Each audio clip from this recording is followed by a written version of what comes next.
সুপ্রিয় শিক্ষার্থী বন্ধুরা, আশা করি তোমরা সকলে অনেক ভালো আছো। আমিও আল্লাহ তাআলার অশেষ রহমতে অনেক ভালো আছি। তো আজকে আমি তোমাদের সামনে উপস্থিত হয়েছি। আজকে আমরা পঞ্চম শ্রেণীর 2024 শিক্ষাবর্ষের পঞ্চম শ্রেণীর যে গণিত বই আছে, এই গণিত বইয়ের আজকে আমরা ভগ্নাংশ চ্যাপ্টার এর বেসিক সম্পর্কে আলোচনা করব।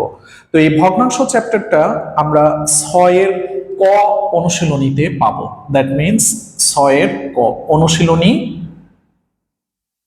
আমরা 6 এর ক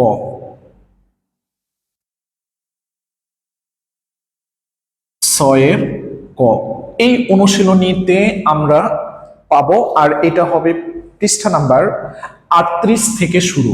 পৃষ্ঠা নাম্বার 38 থেকে শুরু হবে। তো পৃষ্ঠা 38 থেকে আমরা আজকে বেসিক যে আলোচনাগুলো আছে, এই আলোচনাগুলো সম্পর্কে আজকে আমি তোমাদের সামনে উপস্থাপন করব। তো আশা করি আজকের ক্লাসটি তোমাদের অনেক অনেক ভালো লাগবে। আর যদি ভালো লেগে থাকে তাহলে অবশ্যই অবশ্যই তোমরা তোমাদের ফেসবুকের টাইমলাইনে শেয়ার করে রাখবা এবং তোমাদের বন্ধুদেরকে বলবা যে আরমান স্যার এরকম আমাদের ম্যাথ করাচ্ছে, তোমরা আরো বেশি বেশি করে এই ক্লাসগুলো দেখে উপভোগ করবা এবং তোমাদের বন্ধুদের কাছেও তোমরা এই ক্লাসগুলো সম্পর্কে বলবা। তো so my dear friends and students, let's start our today's class. তো আজকে আমি তোমাদেরকে শিখাবো ভগ্নাংশ কাকে বলে। প্রথমে এটা আমরা শিখব, ভগ্নাংশ। তো ভগ্নাংশ কথাটার অর্থ হচ্ছে ভগ্ন। এখানে আমি যদি এটাকে দুই ভাগে ভাগ করি, ভগ্ন, ভগ্ন মানে হচ্ছে ভাঙা, আর অংশ, এখানে অংশ, এই অনস্য তালবস্য, এই অংশ, এই কথাটা পার্ট হয়ে আমাদের কি হলো, অংশ। তাহলে এই দুইটা ভগ্নাংশ। দ্যাট মিনস এটা হচ্ছে ভগ্ন মানে ভাঙা, আর অংশ মানে টুকরা বা কিছু পরিমাণ, এগুলোকে বোঝানো হয়। তো এখন আমি যদি বলি ভগ্ন মানে ভাঙা আর অংশ মানে টুকরা, তাহলে ভাঙা অংশ বা টুকরা, দ্যাট মিনস আমি এরকম একটা যদি কোনো লাঠি বা কোনো একটা স্টিক যদি আমি ড্রয়িং করি, এটাকে আমি এখন সমান 4টি বা 5টি ভাগে ভাগ করলাম। তো এটাকে আমি আপাতত 6টি ভাগে ভাগ করলাম, 1 2 3 4 5 6। তো এর মধ্য থেকে আমি কালার করলাম 3টি অংশ, এটিকে আমরা বলবো 6 ভাগের 3 অংশ। এটাকে আবার গ্রিড হিসেবেও বলা হয়। তো আমরা যখন ক্লাস 6-এ উঠবো তখন এটাকে আমরা গ্রিড হিসেবে বলবো। তো এখন আমরা এখান থেকে একটা সম্পূর্ণ জিনিসকে কয়েকটা অংশে বিভক্ত করে তার মধ্য থেকে আমি 3 অংশ নিলাম। দ্যাট মিনস এই সম্পূর্ণ জিনিসটাকে আমি 6 ভাগে বিভক্ত করেছি, বিভক্ত করে এইটা থেকে আমি 3 অংশ নিয়েছি। এই 3 অংশকে বলা হয় 6 ভাগের 3 অংশ। তো এখন আমি যদি বলি ভগ্নাংশ কাকে বলে, তাহলে ভগ্নাংশ আমরা তাকেই বলবো যে কোনো একটি বস্তু বা কোনো একটি সংখ্যাকে কয়েকটি সমান অংশে বিভক্ত করে তার মধ্য থেকে কিছু অংশ নেওয়াকে ভগ্নাংশ বলে। তো so my dear friends and students, I think you will get a clear concept. তো এখন আমি এটা সম্পর্কে তোমাদের একটু যদি ডিসকাস করি, এখানে যদি সংজ্ঞাটা লিখি, তাহলে কোনো একটি বস্তু বা সংখ্যাকে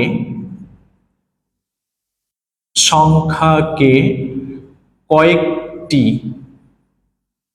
সমান অংশে বিভক্ত করে তার মধ্য থেকে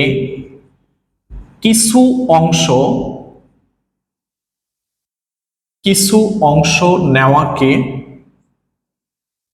ভগ্নাংশ বলে। এটাই হচ্ছে আমাদের ভগ্নাংশ সম্পর্কে আমি যে আইডিয়াটা বললাম। কোনো একটি বস্তু বা সংখ্যাকে কয়েকটি সমান অংশে বিভক্ত করে তার মধ্য থেকে কিছু অংশ নেওয়াকে ভগ্নাংশ বলে, ভগ্নাংশ বলে। এখন আমি যদি বলি ভগ্নাংশ কয়টি অংশ থাকে, ভগ্নাংশের মূলত দুইটি অংশ থাকে। ভগ্নাংশের কয়টি অংশ আছে? ভগ্নাংশের দুইটি অংশ আছে, দুইটি অংশ আছে, যথা 1 নাম্বার লব, 2 নাম্বার হর। আর লব ও হরকে বিভক্ত করে এটার নাম হলো ফ্র্যাকশন বার। এই ফ্র্যাকশন বারটাকে আমরা উপরে লব ব্যবহার করি আর নিচে হর ব্যবহার করি। তাহলে লব ও হর বিশিষ্ট ভগ্নাংশকে আমরা বলবো সাধারণ ভগ্নাংশ। আর দশমিক ভগ্নাংশ হলো যে ভগ্নাংশটাকে দশমিক চিহ্নের মাধ্যমে প্রকাশ করা হয় তাকে বলবো আমরা দশমিক ভগ্নাংশ। তো এখানে এখন যদি আমি বলি ভগ্নাংশ কয় প্রকার, তাহলে অনেক সময় আমরা প্রশ্ন করি যে লব কাকে বলে। দ্যাট মিনস একটি ভগ্নাংশ বার, ভগ্নাংশ বারের উপরের অংশকে লব বলে আর ভগ্নাংশ বারের নিচের অংশকে হর বলে। তাহলে লব ও হর সম্পর্কে আমরা আইডিয়া পেলাম। এবারে আমি যদি পরবর্তী টপিকসে আসি, ভগ্নাংশ কত প্রকার? তো ভগ্নাংশ প্রধানত 2 প্রকার। আমরা বলবো ভগ্নাংশ হচ্ছে 2 প্রকার। তো 2 প্রকার কি কি? ভগ্নাংশ 2 প্রকার, 2 প্রকার। তো এই 2 প্রকার যথা নাম্বার 1, 1 নাম্বার যদি আমি বলি তাহলে 1 নাম্বারটা আমরা কি বলবো? 1 নাম্বারটা আমরা বলবো এখানে সাধারণ ভগ্নাংশ, সাধারণ ভগ্নাংশ। নেক্সট, এবারে আমি যদি পরবর্তীতে আসি তাহলে এটাকে আমরা বলবো সাধারণ ভগ্নাংশ। আর 2 নাম্বারটাকে আমরা বলবো দশমিক ভগ্নাংশ, দশমিক ভগ্নাংশ। তাহলে সাধারণ ভগ্নাংশ এবং দশমিক ভগ্নাংশ এই 2 প্রকার হচ্ছে আমরা ভগ্নাংশ পাই। তো ভগ্নাংশ, সাধারণ ভগ্নাংশ কাকে বলে? যার হর ও লব আছে তাকে আমরা বলবো সাধারণ ভগ্নাংশ। আর দশমিক ভগ্নাংশ কাকে বলে? দশমিক চিহ্নের মাধ্যমে যে ভগ্নাংশকে প্রকাশ করা হয় তাকে বলা হয় দশমিক ভগ্নাংশ। তো দশমিক ভগ্নাংশটাকে আমরা পরবর্তী অধ্যায়ে, দ্যাট মিনস 7-এর ক খ এই দুটো অনুশীলনীতে আমি তোমাদের কাছে বিস্তারিত আলোচনা করব। তো আজকে আমরা সাধারণ ভগ্নাংশ সম্পর্কে শিখব, এই সাধারণ ভগ্নাংশের পার্টগুলো সম্পর্কে আমরা জানব। তো আমি যদি এবারে তোমাদের সামনে উপস্থাপন করি যে সাধারণ ভগ্নাংশ কত প্রকার, তাহলে সাধারণ ভগ্নাংশ কাকে বলবো আমরা? সাধারণ ভগ্নাংশ হলো লব ও হর বিশিষ্ট ভগ্নাংশকে আমরা কি বলতেছি? সাধারণ ভগ্নাংশ। So my dear friends and students, I think you get a clear concept from my video. তো এবারে আমি যদি এখানে আসি সাধারণ ভগ্নাংশ কত প্রকার, তাহলে সাধারণ ভগ্নাংশ, ওকে, সাধারণ ভগ্নাংশ, সাধারণ ভগ্নাংশ 3 প্রকার, 3 প্রকার যথা নাম্বার 1, নাম্বার 1 হচ্ছে 1 নাম্বার সাধারণ ভগ্নাংশ 3 প্রকার, সেগুলোর মধ্যে একটা হচ্ছে প্রকৃত ভগ্নাংশ, প্রকৃত ভগ্নাংশ। 2 নাম্বার অপ্রকৃত ভগ্নাংশ, অপ্রকৃত ভগ্নাংশ। 3 নাম্বার মিশ্র ভগ্নাংশ, মিশ্র ভগ্নাংশ। তো বন্ধুরা, তোমরা যদি এই ভগ্নাংশগুলো সম্পর্কে জানো তাহলে এটাকে আমরা বলতেছি প্রকৃত ভগ্নাংশ, এটাকে বলতেছি অপ্রকৃত ভগ্নাংশ, এটাকে বলতেছি মিশ্র ভগ্নাংশ। তো মিশ্র ভগ্নাংশর একটা বিশেষ গুণ হচ্ছে সে সবসময় মিশ্রিত অবস্থায় থাকে। এইটা প্রকৃত ভগ্নাংশ হলো সেটাকেই বলবো আমরা যার লব ছোট বাট হর বড়, তাকে আমরা বলতেছি প্রকৃত ভগ্নাংশ। আর অপ্রকৃত ভগ্নাংশ তাকেই আমরা বলবো যে ভগ্নাংশের লব বড় আর হর ছোট। দ্যাট মিনস আমরা যদি একটা ছোট্ট উদাহরণের মাধ্যমে বলি যে এখানে আমি যদি 7/3 লিখি তাহলে 7 3 ভাগের 7, তার মানে আমার যতটুকু ক্ষমতা আছে তার চেয়ে আমি বেশি খরচ করে ফেলেছি, সেটাকে আমরা বলবো হচ্ছে অপ্রকৃত। ঠিক সিমিলারলি পরবর্তীতে আমি আরো একটা যদি দেখাই, এখানে 15 ভাগের মনে করো 11, এইরকম যে ভগ্নাংশগুলো সেগুলোকে আমরা বলবো অপ্রকৃত ভগ্নাংশ, আর এগুলোকে বলবো হচ্ছে প্রকৃত ভগ্নাংশ। দ্যাট মিনস 3/7, 5/8, তারপরে 9/15। সিমিলারলি আরো অনেক এইভাবে আমরা লিখতে পারি। তো এটাকে আমি লিখলাম 17/9। এভাবে আমরা অনেক ভগ্নাংশই বলতে পারি। আর মিশ্র ভগ্নাংশটা হচ্ছে অসাধারণ একটি ভগ্নাংশ, যার দুইটা অংশ থাকে। নাম্বার ওয়ান, 1 নাম্বার যদি আমি বলি, এখানে 2/3 তারপরে সরি সরি সরি 2/5 তারপরে এখানে লিখলাম 4/3 তারপরে এখানে লিখলাম 15/8। এই ভগ্নাংশগুলোকে আমরা বলতেছি মিশ্র ভগ্নাংশ। এখন দেখে নেওয়া যাক এবারে মিশ্র ভগ্নাংশ কাকে বলে, প্রকৃত ভগ্নাংশ কাকে বলে, অপ্রকৃত ভগ্নাংশ কাকে বলে। তো আমি যদি প্রথমে এই প্রকৃত ভগ্নাংশের কথা বলি, তাহলে 1 নাম্বার প্রকৃত ভগ্নাংশ। তো প্রকৃত ভগ্নাংশ কাকে বলে এটা আমি যদি লিখতে চাই, তাহলে যে ভগ্নাংশের যে ভগ্নাংশের যে ভগ্নাংশের লব অপেক্ষা হর বড়, হর বড়, তাকে প্রকৃত ভগ্নাংশ বলে। যে ভগ্নাংশের লব অপেক্ষা হর বড় তাকে আমরা বলতেছি প্রকৃত ভগ্নাংশ। নেক্সট, এবারে আমি এখানে তো উদাহরণ দিয়েছি, তারপরে এবারে আমি যদি আসি অপ্রকৃত ভগ্নাংশ, এটা ছিল আমাদের 1 নাম্বার, এটা হচ্ছে 2 নাম্বার অপ্রকৃত ভগ্নাংশ। অপ্রকৃত ভগ্নাংশটি হচ্ছে, আমি যদি এবারে এখানে লিখি যে ভগ্নাংশের হর অপেক্ষা লব এবারে বড় হবে। যদি হর ছোট হয় আর লব বড় হয়, তাহলে হর অপেক্ষা লব বড়, তাকে অপ্রকৃত ভগ্নাংশ বলে। অপ্রকৃত ভগ্নাংশ বলে। এরপরে আমি যদি আসি মিশ্র ভগ্নাংশ, মিশ্র ভগ্নাংশের প্রধানত 2টা অংশ থাকে, এটাকে বলা হয় পূর্ণ সংখ্যা আর এটাকে বলা হয় প্রকৃত ভগ্নাংশ। একটি পূর্ণ সংখ্যা একটি প্রকৃত ভগ্নাংশের সাথে যখন যুক্ত থাকে তখন আমরা তাকে বলি মিশ্র ভগ্নাংশ। তাহলে এখানে মিশ্র ভগ্নাংশটি আমি যদি লিখি মিশ্র ভগ্নাংশ, আচ্ছা, মিশ্র ভগ্নাংশ হলো যে একটি প্রকৃত ভগ্নাংশের সাথে একটি প্রকৃত ভগ্নাংশের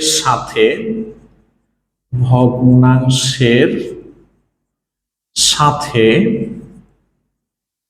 একটি পূর্ণ সংখ্যা। তো পূর্ণ সংখ্যার আরেকটা নাম আছে, সেটাকে আমরা বলি সমস্ত সংখ্যা। পূর্ণ সংখ্যা যুক্ত থাকে তাকে মিশ্র ভগ্নাংশ বলে। ওকে, তো আমরা এই 3টা ভগ্নাংশের কি পেলাম, আমরা হচ্ছে প্রকৃত ভগ্নাংশ, অপ্রকৃত ভগ্নাংশ, মিশ্র ভগ্নাংশ, এই 3টি ভগ্নাংশ সম্পর্কে আমি তোমাদের ডিসকাস করলাম। তো এই ভগ্নাংশগুলো বাদেও আমাদের আরো কিছু ভগ্নাংশ আছে, যেগুলোকে আমরা বলি সমতুল ভগ্নাংশ। তারপরে আমরা অনেক সময় আরো আকৃতি ও গঠন অনুসারে আবার ভগ্নাংশগুলোকে আমরা কিন্তু আরো ভাগে ভাগ করতে পারি। যেমন আমি যদি বলি আকৃতি অনুসারে ভগ্নাংশ কত প্রকার, তাহলে আমরা কিন্তু আবার এগুলো বলবো না, তখন আমরা বলবো সরল, যৌগিক আর হচ্ছে সাধারণ। তাহলে এই ভগ্নাংশগুলো আমি আপাতত যেগুলো তোমাদের ক্লাস 5-এর স্ট্যান্ডার্ড অনুসারে আমি তোমাদেরকে এগুলো শেখাচ্ছি। তো so my dear friends and students, what I'm trying to say, I think you get a clear concept from my video. তো এই ভিডিওগুলো দেখে তোমরা অবশ্যই বেশি বেশি করে তোমাদের ফেসবুকের টাইমলাইনে শেয়ার করবা, তোমাদের বন্ধুদেরকে বলবা যে আরমান স্যার এভাবে আমাদেরকে ম্যাথ করাচ্ছে, ভেঙে ভেঙে করাচ্ছে। আর এই ভিডিওগুলো দেখে অবশ্যই অবশ্যই তোমরা অনেক অনেক উপকৃত হবা। তো সো এবারে আমি যদি পরবর্তী টপিকসে আসি, তাহলে আমি এবারে লিখব এখানে আবার যে পার্টটা আসবে সেটা হচ্ছে আমাদের এইবারে সমতুল ভগ্নাংশ কাকে বলে। সমতুল, এটি হচ্ছে আমাদের সব সময় মানে বলা যায় ম্যাক্সিমাম সময়ে আসে। তো সমতুল ভগ্নাংশটা, সো এটা হচ্ছে অনেক ইম্পর্টেন্ট। তো সমতুল ভগ্নাংশ কাকে বলে এটা যদি আমি তোমাদেরকে এবারে বলি, তো সমতুল ভগ্নাংশ হচ্ছে কোনো একটা ভগ্নাংশ, আমি জাস্ট একটা এক্সাম্পল দিয়ে বুঝাই, তাহলে আমার মনে হয় যে এটা তোমাদের কাছে ক্লিয়ার হবে। তো আমি নিচের এই টপিকস গুলো আপাতত মুছে দিই।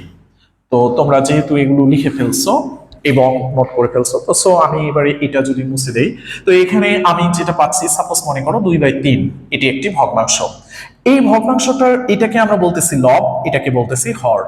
আর এই লব হরকে শূন্য ব্যতীত আমি যে কোনো সংখ্যা, সেটা 2 হইতে পারে, 3 হইতে পারে, সেটা 4 হইতে পারে, সেটা 5 হইতে পারে, 6 হইতে পারে, মানে যে কোনো সংখ্যা দ্বারা আমি যদি এটিকে লব হরকে গুণ করি, তাহলে যে ভগ্নাংশটি আমি পাবো সেই ভগ্নাংশটিকে আমরা বলবো প্রদত্ত ভগ্নাংশের সমতুল ভগ্নাংশ। এই ভগ্নাংশটা আর এই ভগ্নাংশটা, এই দুটা ভগ্নাংশকে আমরা বলতেছি সমতুল ভগ্নাংশ। এরা হলো পরস্পরের সমতুল ভগ্নাংশ। তাহলে এইভাবেও বলা যায়, আবার আরেকভাবে বলা যায়, যদি 2 বা ততোধিক ভগ্নাংশের মান সমান হয় তবে তাদেরকে আমরা পরস্পরের সমতুল ভগ্নাংশ বলতে পারি। তো এখন আমি যদি এখানে লিখি যে কোনো একটি ভগ্নাংশের, ওকে লেখাটা একটু বড় করি, কোনো একটি ভগ্নাংশের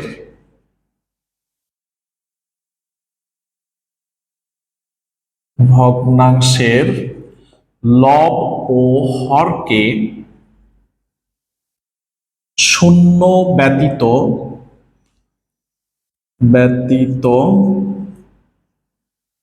যে কোনো সংখ্যা দ্বারা, তো শূন্য এটাকে আমরা এভাবে লিখি, শূন্য ব্যতীত যে কোনো সংখ্যা দ্বারা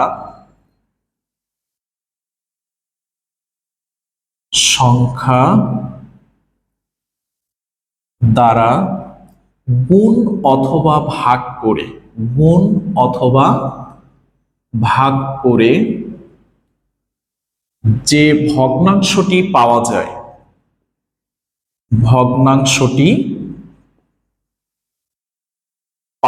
যায় তাকে প্রদত্ত ভগ্নাংশের সমতুল ভগ্নাংশ বলে। প্রদত্ত ভগ্নাংশের সমতুল ভগ্নাংশ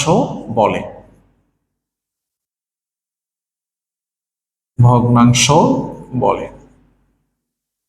এটা হচ্ছে আমাদের সমতুল ভগ্নাংশের উদাহরণ হিসেবে আমরা ব্যবহার করতে পারি। তো এখানে আমি লিখলাম উদাহরণ এটা। তো এখানে 2/3 হলো 8/12 এর সমতুল ভগ্নাংশ। এটা তো এখান থেকে আমরা তাহলে বুঝতে পারলাম সমতুল ভগ্নাংশ কাকে বলে। কোনো একটি ভগ্নাংশের লব ও হরকে শূন্য ব্যতীত যে কোনো সংখ্যা দ্বারা গুণ অথবা সংখ্যা দ্বারা, এই দ্বারা কথাটি এখানে অ্যাড হবে। আচ্ছা, সংখ্যা দ্বারা গুণ অথবা ভাগ করে যে ভগ্নাংশটি পাওয়া যায় তাকে প্রদত্ত ভগ্নাংশের সমতুল ভগ্নাংশ বলে। তো উদাহরণ হিসেবে আমি এখানে এটা ব্যবহার করেছি। তো উদাহরণ ফুল ফর্মে লিখি, উদাহরণ। ওকে, উদাহরণ আমি এটা ব্যবহার করেছি। তো নেক্সট এবারে আমি যদি আসি, আমরা মাঝে মাঝে কিছু ভগ্নাংশ দেখতে পাই যে ভগ্নাংশগুলোকে বলা হয় একটার সাথে আরেকটার কম্পেয়ার করতে বলা হয়। তো কম্পেয়ার জিনিসটা কেমন, যেমন আমি যদি বলি এখানে 2/3, আরেকটা লিখেছি 5/12, 3। তাহলে এই দুটা ভগ্নাংশেরই কিন্তু আমাদের হর সমান। তো সেই ক্ষেত্রে এটা বড় না এটা বড়, সেটা আমরা we can easily identify which one is greater. তো এখান থেকে আমরা সহজেই বের করতে পারবো কোন ভগ্নাংশটা বড় আর কোন ভগ্নাংশটাই ছোট। তো এখানে দেখতে পাচ্ছি আমার হর সমান, তাহলে যার লব বড় সেই ভগ্নাংশটি সমান হবে। তো সেই ক্ষেত্রে এই কন্ডিশনটাকে আমরা দুইটা নট হিসেবে লিখে রাখবো। Not number 1।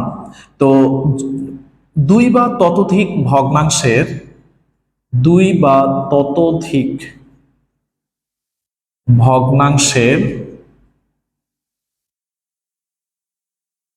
লব সমান হলে যে ভগ্নাংশের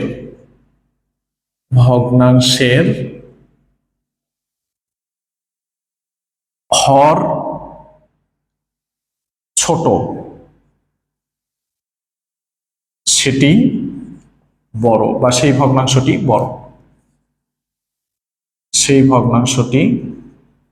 বড়। নোট নাম্বার 2, দুই বা ততোধিক ভগ্নাংশের হর সমান হলে যে ভগ্নাংশের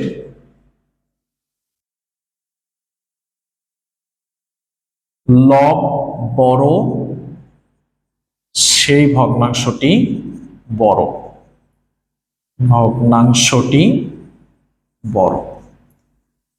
এটা তো এই নোটগুলো আমরা যদি জানি, আর এই বেসিক আইডিয়াগুলো আজকে আমি তোমাদের সামনে শেয়ার করলাম। এই বেসিক আইডিয়াগুলোর উপর ডিপেন্ড করে আমরা পরবর্তী যে ক্লাসটি আমাদের সামনে আসতেছে সেই ক্লাসটিতে আমি তোমাদেরকে এই টপিকসগুলো ব্যবহার করে কিভাবে ম্যাথ করতে হয়, কিভাবে সমাধান করতে হয়, এবং কিভাবে মিশ্র ভগ্নাংশ থেকে অপ্রকৃত ভগ্নাংশে প্রকাশ করা যায়, আর মিশ্র ভগ্নাংশ থেকে আমরা অপ্রকৃত ভগ্নাংশে কিভাবে প্রকাশ করব সেই নিয়মটা আমি আজকে তোমাদেরকে এখানে লিখে দিচ্ছি। যে কোনো একটা মিশ্র ভগ্নাংশ থেকে আমরা অপ্রকৃত ভগ্নাংশে কিভাবে যাব। তাহলে এখানে এটাকে বলা হয় মিশ্র ভগ্নাংশ থেকে অপ্রকৃত ভগ্নাংশে প্রকাশের সূত্র। মিশ্র ভগ্নাংশ থেকে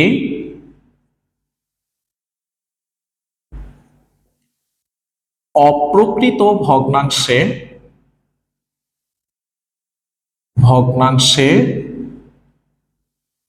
প্রকাশ করার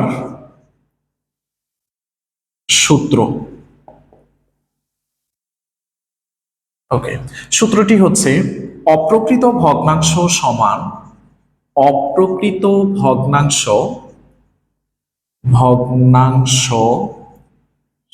সমান পূর্ণ অংশ বা সংখ্যা গুণ হর যোগ লব ডিভাইডেড বাই হর। যেমন লাইক এস, আমি যদি এখানে একটা মিশ্র ভগ্নাংশ লিখি 3/7/2, তো এটাকে আমি যদি মিশ্র ভগ্নাংশ থেকে অপ্রকৃততে নিয়ে যাই তাহলে 3 গুণ 7 যোগ 2, আর নিচের লাইনে হরই থাকবে। তো এটাকে 3×7 = 21 আর যোগ 2, তাহলে এখানে 7, আমি এবারে যোগ করলে 23/7।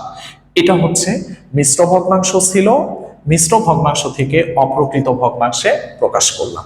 তো এই মিশ্র ভগ্নাংশ থেকে অপ্রকৃত ভগ্নাংশে প্রকাশ করার এই সূত্রটি আমাদের মনে রাখতে হবে। অনেক সময় আমাদের পরীক্ষায় আসে মিশ্র ভগ্নাংশ থেকে অপ্রকৃত ভগ্নাংশে প্রকাশ করার সূত্রটি লেখো। তারপরে ভগ্নাংশের যোগ বিয়োগ এগুলো সম্পর্কে আমরা জানবো, ছোট বড় কিভাবে আইডেন্টিফাই করতে হয় সেটা আমরা জানবো। তো so my dear friends and students, what I'm trying to say, I think you can understand. If you don't understand, just review the video. I think you will get a clear concept from my video. তো next টাইমে আমি তোমাদেরকে আরো ভালো করে পরবর্তী টপিকসগুলো আরো discuss করব। যোগ বিয়োগ কিভাবে করতে হয়, ছোট বড় কিভাবে নির্ণয় করতে হয়, এই জিনিসগুলো সম্পর্কে আমরা নেক্সট ক্লাসে জানবো। তো টিল দেন, আল্লাহ হাফেজ, টাটা, আসসালামু আলাইকুম ওয়া রাহমাতুল্লাহ।